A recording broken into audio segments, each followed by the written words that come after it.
Okay, this is the part 2 of modifying the cluster of my BMW E39 from 96. In the first part, I disassembled the cluster trying to fix an issue really.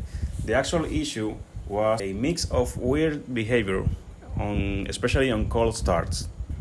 Sometimes when I start the engine, the cluster start to flick like crazy. Sometimes it worked for a couple of seconds, then died. And I just needed to know if the cluster is fixable before modifying, So once the cluster was fixed, before the reassembly process, I start modifying the little screen. That's the first part. In this part, we are going to get the entire cluster in white with red needles, as you probably see in the thumbnail of this video. So I remove the cluster again from the car and start the disassembly process again. Then I remove the needles very carefully without damaging the motors.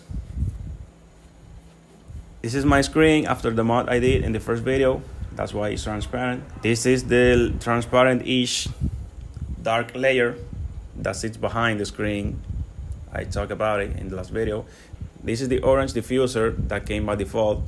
We don't need it anymore. So with the help of 2 iron wires, I start removing the LEDs one by one and replacing it with the new white LEDs. And this is a very tedious process. This took me a few hours. At this point, we are getting white numbers and white needles. Now we are going to work on the screen.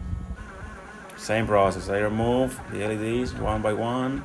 Using 2 iron wires, of course, is faster.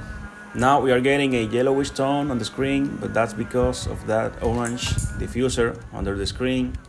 Now we are getting rid of it, and we are going to use a piece of printer's paper. That's more like it. Now we're getting a white tone on the screen. Okay, now working on the needles. I got them red just with the help of a little bit of sandpaper, painter's tape, and a red spray. And we are looking very good. Now it's time to install it in the car. Okay, there you have it. Okay guys, this is the final product. As you can see, my needles are red. My screen is perfectly white, unlike the other YouTubers. This screen is real white, as you can see. The little car is white, and the errors, or when my door is open, is red. As you can see, needles are working.